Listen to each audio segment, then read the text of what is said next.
Greetings, and in this short video presentation we're going to see how we go about using SPARTA to enumerate potential targets on our network. For this lab I'll be running Kali, Metasploitable 2, and an install of Windows XP. Metasploitable 2 and Windows XP will be the targets. The first thing we want to do is locate our network range. So I've typed in ifconfig at the terminal. I'm going to hit enter. And it pops back up and tells me that my Ethernet 0 is operating on 192.168.145. Now, those first three octets are the network portion of my IP. The last octet is the host IP assigned to this machine. So what we're concerned with is the network portion, 192.168.145, because this is the network we're going to be scanning with SPARTA. This is my network range. Yours will probably differ. So make sure that you do not confuse the two. Once we've established the network portion of our IP address, we can go to Applications, we can go to Information Gathering, and we can scroll on down to SPARTA. We got this error message here, so we're going to need to install or update SPARTA. We're going to do that using the app-get install SPARTA command. We're going to go ahead and hit enter, and it's going to ask us if we want to continue. We're going to say yes, and this can take just a few minutes, so give it time and be patient. SPARTA has completed its install, and that was about 40 minutes of being patient, but that's the nature of Linux. We can't get away from it. Anything we need, anything we want, has to be downloaded and installed. We're now ready to run SPARTA one more time. So we're going to go up to Applications, and we're going to go to Information Gathering, and we're going to go on down to SPARTA. That opens up the command prompt. Now we have to leave the command prompt open, and SPARTA's text or its GUI is now going to open for us, but leave the CLI open, so in case you want to see what's actually going on in the background, you can bring up that terminal and you can actually see what SPARTA is doing. We'll begin by doing a quick overview of the tabs and the features of SPARTA, and we begin by going up to File and clicking on File. And you see that we have a typical file context menu of New, Open, Save, Save As, Add Host to a Scope, Import Nmap. So these are a couple of features that you don't normally see in a context menu, but you see that we can add host to a scope, and we can import Nmap, and we also have exit. Don't worry about the help, that doesn't work, but if you want to know something more about SPARTA, you can go online and there's plenty of documentation that will answer any of your questions. So under the Scan tab, we have a number of additional tabs that we can look around. Host, that is for adding host or an IP range to the scope. Services, shows or discovers services for your target. And Tools, shows output for each of the tools as the scan runs. The Brute tab allows you to perform brute force password attacks against the different services you have discovered.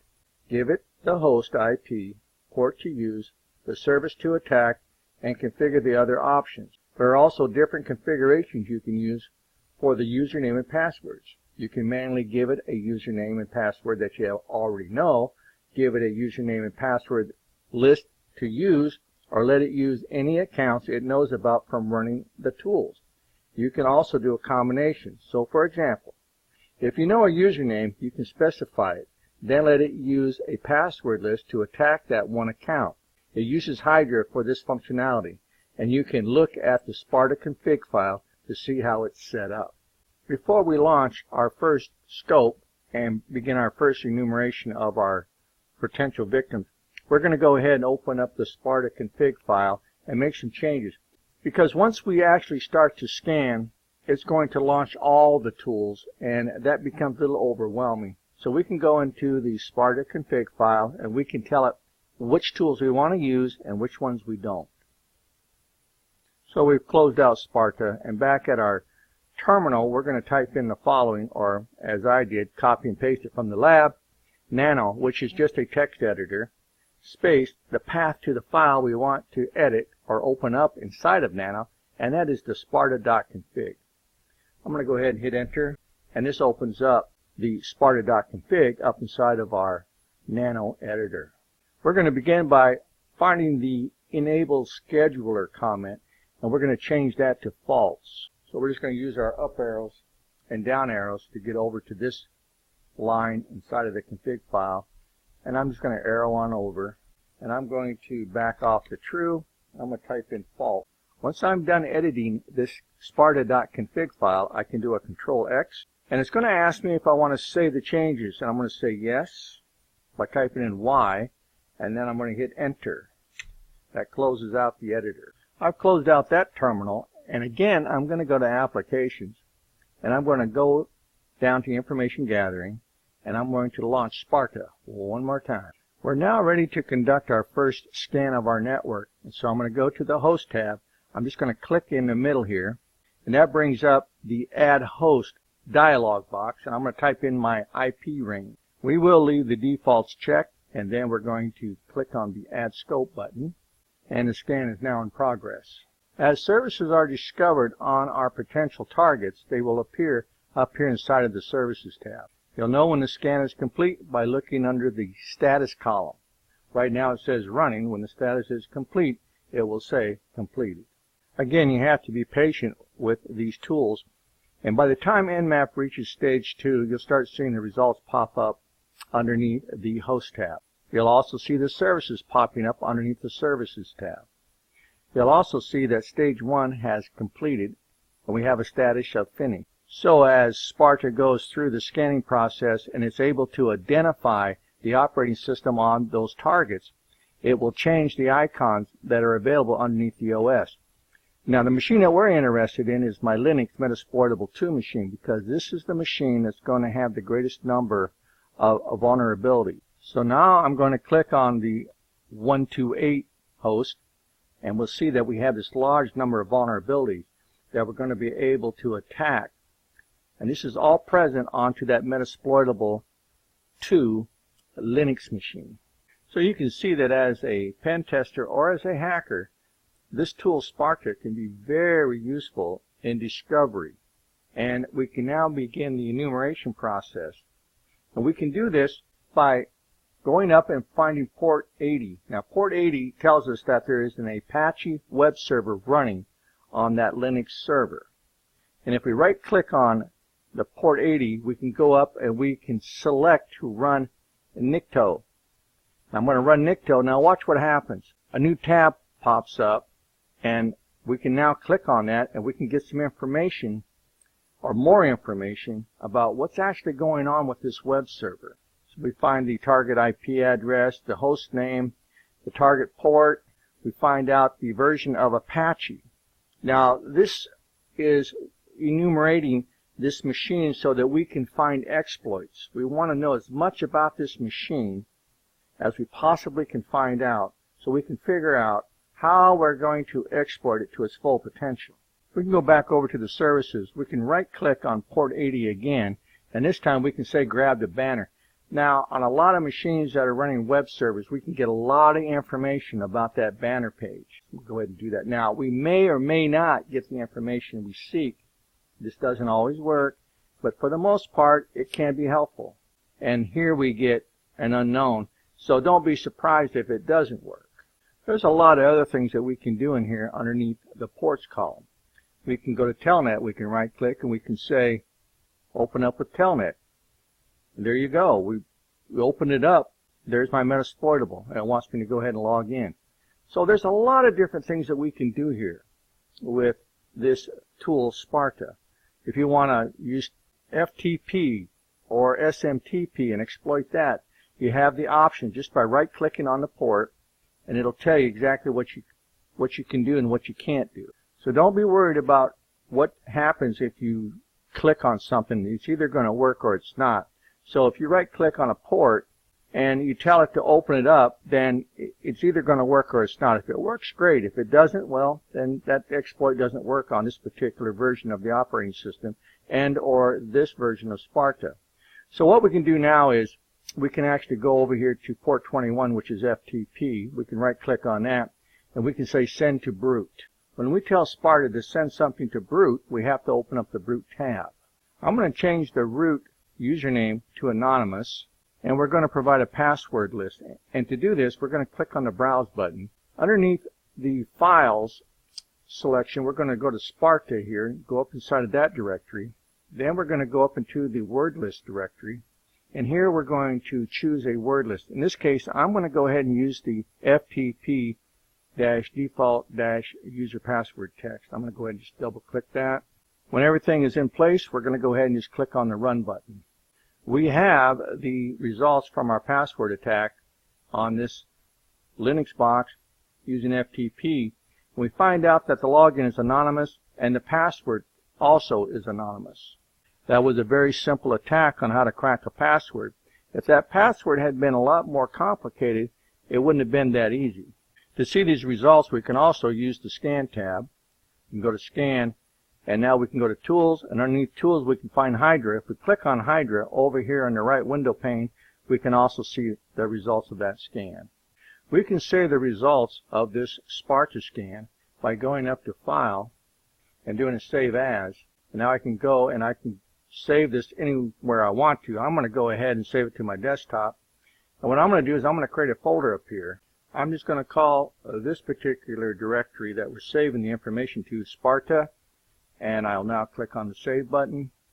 And my information will be saved once I type in a file name. So I'm just going to call this SPARTA Metasploitable. And I'm going to go ahead and click on the Save button. And that information has now been saved into my SPARTA folder. Later on, if I decide that I want to review and or continue on with the scan process for Metasploitable, I can go to File, I can go to Open, I can find the saved file, just double click it, and I'm back right where I left off. I'm going to go ahead and close out SPARTA, close out the command prompt, brings me back to my desktop, and now we're going to see how we go about adding additional tools up inside of SPARTA. Once again, we're going to launch a terminal, and this time we're going to again edit the sparta.config file using the nano editor.